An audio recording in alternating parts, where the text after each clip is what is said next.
Yes, people, welcome back to Mission Podcast, and we're back with another episode of Kayfabe and Out. I believe this is episode 7, but yeah, this is your roundup show from the world of sports entertainment, aka pro wrestling. And today we're probably going to cover Clash in Paris, the big pay-per-view on Sunday. So I'm joined by my co-host DK Danny. Yeah, let's get straight into it then. What's the first match on the card, Danny? This is the whole card. It's only a 5 match card. Looks good to be honest. I like the main event. I like Roman against Bronson. Is this confirmed, or is there going to be another Yeah, match? Because I it's saw confirmed. Randy Orton might get added, but I doubt that will though. I think they'll probably save for the next pay per view. But I think this is the final card, and especially because the main event is going to get a lot of time. Even Cena Logan may get a lot of time. I don't think they'll add anything else to the card. yeah, what do you think of the artwork of the card? I It's like it, nice. I like it. Yeah, I've it's seen people cool. complain about it for some reason. But I really like it. Yeah, but what's going to open? I think Roman Reigns and Bronson Reed's You going know to what? open. I agree with you. I think to get the card off with the bank, especially two big guys going at it, it'd be a nice, 10-15 minute brawl. I love Roman Bronson Open as well. So, yeah, the build for this has been over Roman's shoes, travel thief. You know what? I found this gimmick funny, like Bronson Reed's doing something fun with the faction. He's not just being the generic big guy for Seth, he's actually doing his own work. And I've, like, especially the last 3-4 weeks, the 2 to 3 weeks before SummerSlam and the last 2 weeks, I've really enjoyed his work. So yeah, and you can tell Roman's locked in for this match. Like on the past Monday, Roman was featured basically throughout the whole show. He started off the show, they had a nice brawl, Bronson and Roman, and I think this is gonna be a fun match. I don't know if you remember them Roman and Braun Strowman matches back in 2017. They had the ambulance match, they had that match of Fastlane, but I think it's gonna be one of them where I don't know if I want Roman to win this. I think Bronson really need this win. But of course, it's Roman Reigns at B-level show, so there's just no chance they're gonna give this to Bronson Reed. But I really hope Bronson Reed wins this. Like it'll do massive things for him. It'll put him up there. Anyways, Roman is off to film his Street Fighter stuff, so he won't be back until Survivor Series. So I say, give Bronson Reed the win here. Have him absolutely destroy Roman Reigns, and then have Roman Reigns return at Survivor Series. That's what Uh, personally I'll go with. But I think Roman will win. mm, I think that's the smart thing to do, to give Bronson Reed the win if you're trying to build up a new star. But I doubt it's going to happen. I think Roman Reigns is going to get a victory here. But you know what? I've surprisingly been entertained by the build for this feud. Like when they first announced they were going to do this, I was like, "Oh, it's a bit of a waste of Roman Reigns." But I think it's been entertaining, man. I think, was it SmackDown where Roman was like, "Oh, I think Bronson Reed said he's half Samoan or something like that," and then Roman's like, "Oh, I basically own you." Then It was Raw in Birmingham. Yeah, he said that. Raw in Birmingham, my bad. But yeah, it's been a decent little feud, you know. I think Roman Reigns. I'm surprised he's working this, to be honest. Yeah, same. Credit to him, but yeah, I think Roman Reigns gets the job done fairly easy in a little 10-15 minute squash match. But speaking of Roman Reigns, he's done an interview recently, and he's had a lot to say about his WWE schedule and with him becoming more involved with Hollywood. But he's kind of hinted at he wants to do both, like he Yeah. wants to commit to both, which is, what do you think about that, Dan? He's kind of surprising. It's like, You barely on TV already. I take it with a pinch of salt. Is Roman Reigns. He's gonna come out and say, "Oh, I want to be a WWE superstar, and I want to do Hollywood at the same time." So yeah, I'm not really bothered. Like I said, I think after Clashing Paris, he'd probably go from his Street Fighter stuff, and then he'll come back before Survivor Series for the build of that. Then he'll go away again, and then I think he'll come back for the Rumble, and then for Mania, etc., etc. That's basically Roman's schedule, and that's exactly how he should be booked. He's your biggest star in the company. You book him as your biggest attraction. yeah, 100%. He doesn't need to be there every week in, week out, to be honest. He's earned the right to become a part timer. And to be honest, I think most wrestlers these days are on a glorified part time schedule. They don't work every show or every PLE. That they do get a lot of rest, which is a good thing about the new regime. But yeah, Roman Reigns, I think he's making these comments now because at the moment he's not really getting anything major in Hollywood, small roles. I think Yeah. once he lands something big, like a DC superhero, Aquaman, maybe he'll change his tone. John Cena said the same thing, and then he realizes he can't balance it. Look at The Rock for God's sake. Batista as well. He came and he's like, let me just do my retirement match because I can't keep coming back. But we'll see. I think Roman Reigns got a lot left in the tank still. I say he's got another good 3 years at least, in my opinion. Oh yeah, agreed. I think he's got the Seth feud. I think he's got the Jacob Fatu feud. I still think he's got the Braun Breaker feud. Even the Maybe. Cody Rhodes trilogy, I think, and Punk as well, I think he's got 4 or 5 matches that he can still offer.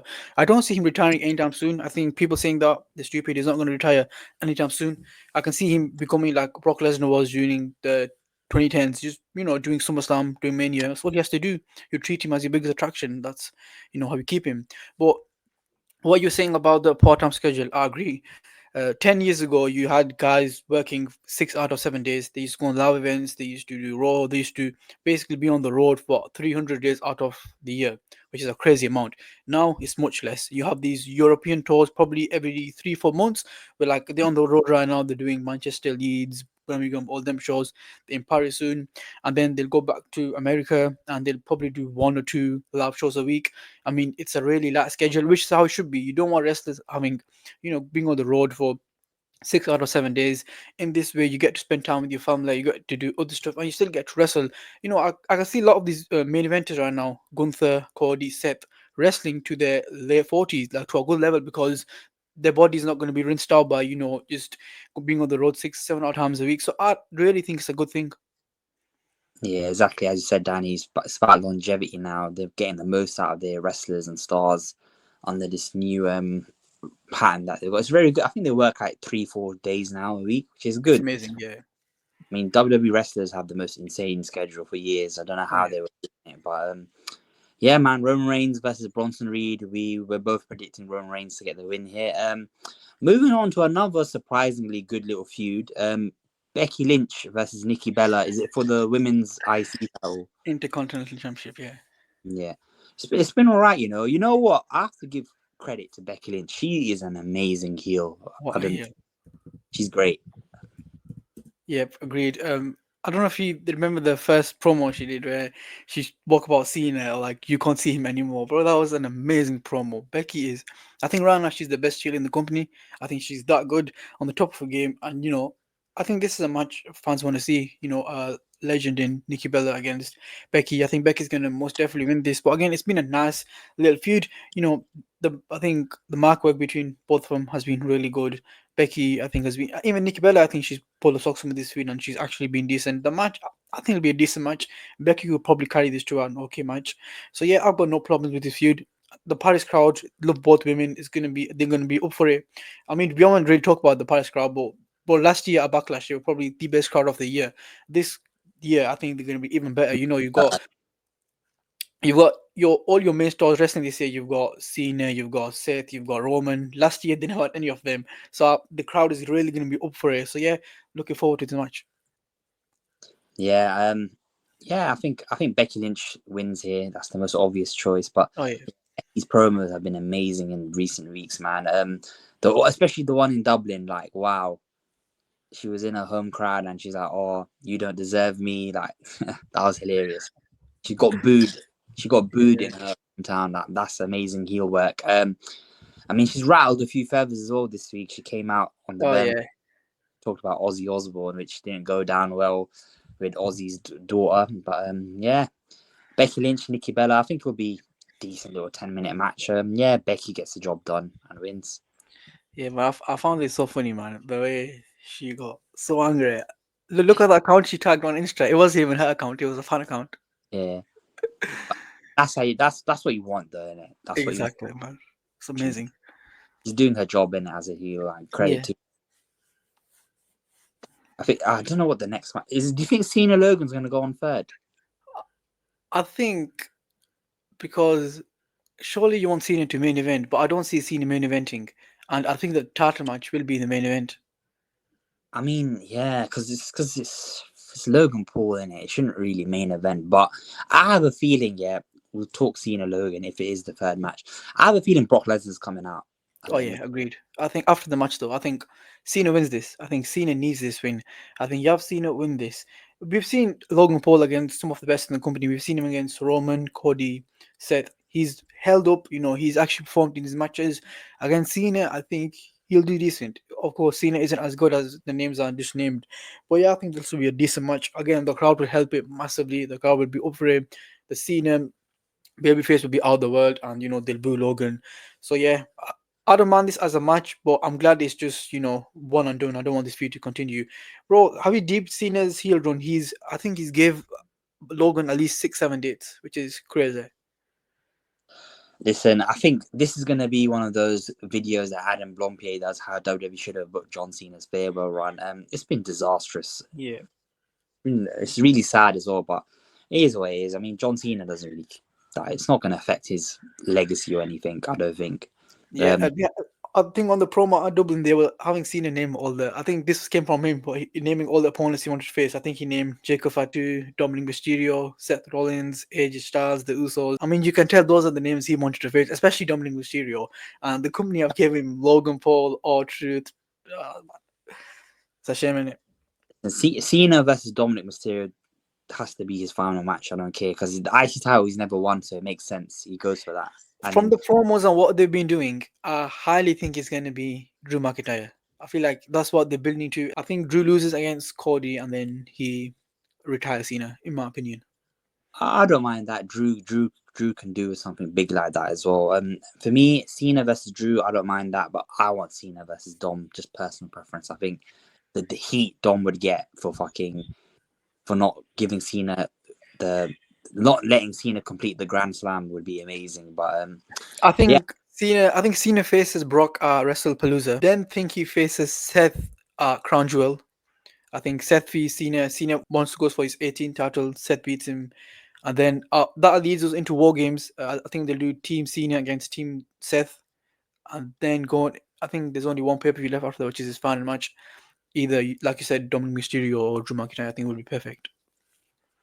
Yeah. I think Cena just wins this match, innit? I think Cena wins, or you never know, Brock Lesnar could cost Cena the match, but I think it's better if Cena wins and then Brock just comes out and destroys him again. I think the crowd's going to be fucking electric for this match, bro. The John Cena are going to be crazy. Do you think there is a potential this match does main event because of Brock Lesnar maybe appearing? I think it's dependent on that. I think if Brock Lesnar is there, yeah, this will go on last in my opinion. But yeah, I mean, yeah, if we see it main event, then we 100% know Brock Lesnar's coming. Anyway, it's going to be monster pops for Cena and then a monster pop for Brock as well in Paris. It's going to be crazy. I can't wait, man. You can tell how much the company rate Paris because they gave them SmackDown, they gave them Clash in Paris, and then they gave me Raw. So they gave them 3 shows in the matter of 4 days. So yeah, I mean, you can tell from last year they really want to come back to Paris, and I don't blame them. That crowd was one of the best crowds I've seen in my life. Yeah, it wasn't in Paris though last year. It was in Lyon, I think. Lyon, yeah, in France. I meant. But regardless, Paris is an amazing crowd. Even Paris is amazing. But yeah, it's gonna be amazing and all Just time. off topic. Have you heard the deal they're doing with PSG? I saw that. Yeah. Can't lie though. Imagine. I mean, PSG kits are already popular now, but imagine you see a PSG kit with a WWE superstar themed. Oh my days! Hell, bro, that would go crazy. Oh, it'd be mad. It'll be mad. But yeah. But then again, people are gonna rinse it, bro. You're gonna have people that have never watched WWE live wearing WWE drip. Yeah, I mean, we both think Cena's gonna get the job done against Logan. The next match on this card, then these are two. Well, Rusev, I don't know. Since he's come back, he's not really done much, has he? Since he's come back, he's not doing much. But this is the first time I've cared about Rusev since he came back, because I think whenever Sheamus has a match, especially like a best out of 7 or something like that, he always performs. We've seen it against Cesaro. We've seen it before, I think, with Braun Baker, Ludwig, he was having bangers. And I think this match is going to be amazing. I think it's got a stipulation. I think it's a Donnybrook match. So it's basically like a street fight. They're going to use weapons. But this could be a great match. This could actually be a really good match. Especially, I've seen them on Raw and they've had some good matches. But of course, some have ended in disqualification or count out. I think this match, again, you give them 10 to 15 minutes. You let them batter each other. This could be an amazing match. And again, I'm glad they put this on the card because the crowd is going to be up for it. They love Sheamus. Sheamus wins, yeah. Yeah, as you said, Danny, I think this has been put on the card just to get the crowd going, really. I think I can see them going into the crowd for this as well, if it's a street fight, like you said. Yeah, it's just going to be a brutal match in it. I think a good 15-minute little fun fest, just weapons galore. I'm looking forward to it. I think Rusev could do with the win though, because if you want to build him up, I don't know where do you see Rusev going in this new WWE? Do you see him being a mid card, or do you think he can break into the main event? I see him being where he is right now. Yeah, I mean, I agree with you, Danny. I'm gonna go different from you. I'm gonna say Rusev's gonna win this. But Well, I'm gutted they never put AJ Styles against Dominic Mysterio. I mean, it's the night after. I don't get it. You could have just made this a 6 match card, give Dom and AJ a match. I mean, the next night, I get it. It's still in Paris. It's still gonna be a title match. But why not put it on the card? I don't get it. you know how crazy the crowd will be going for Dirty Dom as well. Missed opportunity. Crazy man. Yeah. Well, there is SmackDown to be fair, Danny. What do you mean? If they want to announce another match, but I doubt it. They've announced AJ for and Dom for Monday, anyways. Raw in Paris. There we go. That's all right, I guess. Moving on to the match that we think might be the main event, then I think this will be a very good match. I think this has potential to be match of the year as well. Fatal 4-way for the world heavyweight champion, the visionary, the world champion Seth freaking Rollins, defending against CM Punk, Jey Uso, and LA Knight. What do you think about this one, Danny? I'm looking forward to this match. I think again the crowd. These are four guys the crowd love. You've got Seth who they love, even though he's a heel. They've got Punk who they love. They've got LA Knight who they love, and Jey Uso again who they love. Bro, this crowd is going to be up for it, and this is one of the reasons I think they might put this in the main event because we've got four guys super over. The crowd will be really hot for him. But yeah, I think Seth retains. I think he has to retain his first title defense on a PLE. I think you have him retain here. I think it'll be a great match. I think Jey Uso takes the pin. He was standing tall on Raw, but I think be the guy who takes the pin. I don't think you pin LA Knight or CM Punk. I think you keep them. I think they're still. I think we discussed it. We think Seth v Punk will be the match at WrestlePalooza, which is the next pay per view, which will close that feud. I think you give Seth the win here. Again, I think it'd be a really good match. It could, like you said, it could be match of the year potential. Definitely, four great workers on their day, especially with Seth Punk. Even LA, I think, is a great performer. I'm kind of glad they never had a singles match like Seth v LA or Seth v J or even Seth v Punky. I'm glad they give all four guys because, especially, guys been crying about LA Knight not getting on the card. So I'm glad he's like in a really big match here with Seth. So yeah, I mean, there's a possibility they debut a fourth man here. Just probably screw over Punk or someone, and then Seth v J. I mean, it's looking like it's not going to be Ethan Page. He's still NXT doing stuff with Chelsea Green, so I don't know who else it could be. It's good though. I'm looking forward to it. Maybe they do it here. Maybe they do it at Crown Jewel where he screws Cena, or WrestlePalooza where he screws Punk. So yeah, I think a Is there fourth man. Survivor Series because that's when War Games is. So That's what I was gonna say. I think Bar Survivor Series they'll have the fourth man because they'll need it. I think it'll be them four and maybe a Brock in there or maybe a Drew in there against Team Cena. But yeah, I think a fourth man will definitely be on the cards in the next few months. yeah, I think this is going to be a great match. But the thing is, I don't know about you, Danny, but with things with multi-man matches like Fatal 4-ways, six-pack challenge, whatever, it's a bit obvious the champion's going to retain it. Yeah, I think more than likely you have the champion chain. But yeah, I don't mind it to be honest. Again, I mean, even if Seth was facing LA in a singles match or a Punk in a singles match, we both have said Seth was going to retain anyways because it's stupid for him, top heel in the company to lose his belt straight away on the first title defense. I think he holds it onto Mania where he maybe loses it to Roman, Sammy, Braun, who knows. But yeah, I see Seth holding it for a long time. And again, I think this is the perfect first PLE defense. He can defend here in a fatal four-way, then against Pong, Cena, War Games. Like, you build him up to be this top credible heel, actually make him like look like a final boss kind of character, and then he goes into Mania and loses to someone like Sami Zayn, which I think would be amazing. So yeah, I'm happy with this first title defense. Yeah, I think. Yeah, I agree with you. I think Seth Rollins just gets the job done, really. I don't know about Jey Uso taking the pin though, because I think LA Knight. The reason LA match is to take the pin, but I wouldn't be surprised. I wouldn't be surprised if it was LA Knight, but I do think it'll be Jey Uso. Yeah, I'm interested to see how this is going to play into Seth and Punk's like blow off match to settle their feud. That'll be very interesting. But yeah, I think that's pretty much Clash in Paris covered. There's some more news though from the wrestling world that we'll probably just get into now. Actually, let's talk about AEW for a bit. Didn't they have Forbidden Door this Forbidden past? Door, yeah. I watched this show. What did you think of it? Good show, not the best, not the worst show, definitely. But I thought it started off okay, and then I think the main event, cage match was a really good match. They had the Death Riders right off Osprey. I think Osprey won't be seen on TV until next year now because I think he needed surgery. They took him off TV. I I think the match between MGF and Hangman Page was so much. I thought it was not in a good way. I thought it was the most fed pill match ever. It just wasn't my kind of match. I think they dragged it on too much. But yeah, man, I thought it was an okay pay per view. I didn't even watch it, mate. But yeah, Forbidden Door. Talking of AEW, then a former talent has come out on the Chris Van Vliet show, Yeah. and he's had a lot to say. Mr. Jake Hager, aka Jack Swagger. Yeah, man, this guy has been going off on one, innit? First thing he said was about John Cena. He's basically, I mean, many people have confirmed this in the past already, though, about John Cena. John Cena isn't the goody two shoes you guys all believe he is. I mean, back in the day, all the top stars had a bit of an ego problem. I think John Cena, though, compared to other top stars, ain't as bad. But yeah, Jack Swagger's basically come out and said Cena tried to kill his push. Basically, he refused to put him over. They had to change. He cashed in on Edge, didn't he? Instead, I think it was Edge. I thought was it not Chris Jericho? Was it Edge?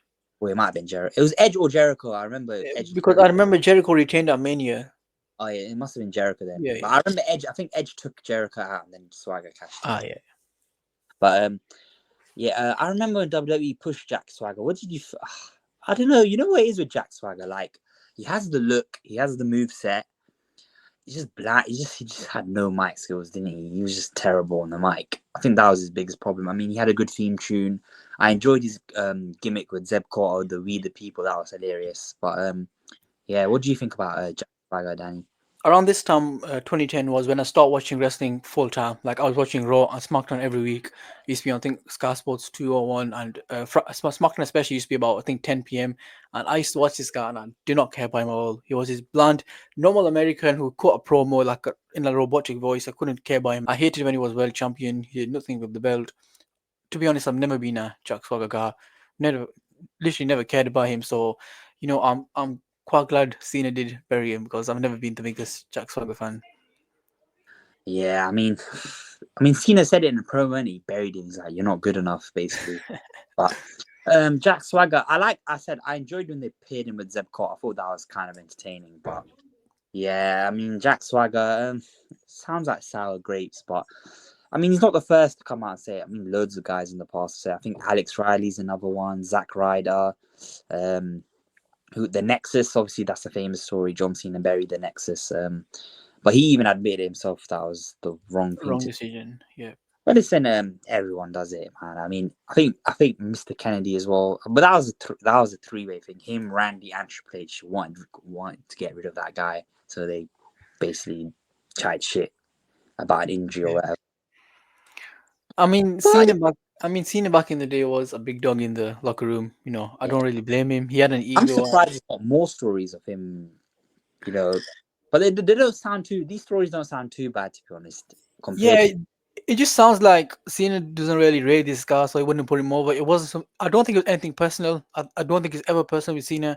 I think he looked at the talent and he didn't really rate, Jack Swagger, Alex Riley, even the Nexus at the time, even though that was the wrong decision, and he just never put him over.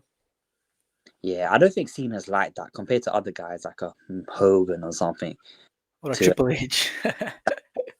A personal vendetta. But yeah, I mean, Jack Swagger said some more stuff as well. He said something about AEW with FTR and stuff. He was having a go. He basically called him Daddy's a little billionaire. Yeah. Apparently, there was a meeting or something that the wrestlers were having, and then Tony Khan storms in and he's like, "Oh, he threatened to put them in a 6-man match for 6 minutes if they don't listen to him or whatever." But apparently, it's bullshit though, because I think FTR came out and said this never happened. Oh yeah, I've seen that. I Yeah, think they put a tweet of actually showing the message with Jack Swagger. He was like, "Oh, I didn't know if it was you lot." I said maybe, and then they were like, "Don't mention us if it's not, clear." yeah. I think it's salty grapes in it. It's like he was at WWE, and then as soon as he stops working, he chat shit about WWE. Then he goes to AEW, and then as soon as his AEW time at AEW's up, he's chatting shit about them. I wouldn't really look too deeply into what he's saying, to be honest. I mean, didn't he do MMA as well for a bit? Yeah. Like, I don't think he lost the fight. He got like 3 or 4 wins. And they did a shoot MMA fight in the AWH. I found so funny. But yeah, like you said, Carpe, Jack Hager, what they call him as, I think he was in the main event team with Jericho and his faction for the first, I'd say, year and two. And after that, he just lost relevance. No one cared about him. And now it just seems like he's trying to make a name for himself by stirring up stuff. So yeah, I don't buy any of this. I don't think it's true. I just think it's sour grapes. Yeah, 100%. I mean, did you see? He said he had an idea for a storyline where he's like Groot from Guardian of the Galaxy. He just says sort of one word. Yeah, I mean, come on. That's not the best of gimmicks to Yeah. suggest if you're trying to get people to make it out that you're some like booking genius. But yeah, man. Another situation we want to touch upon. The Roger Jackson stuff, man. Fucking crazy.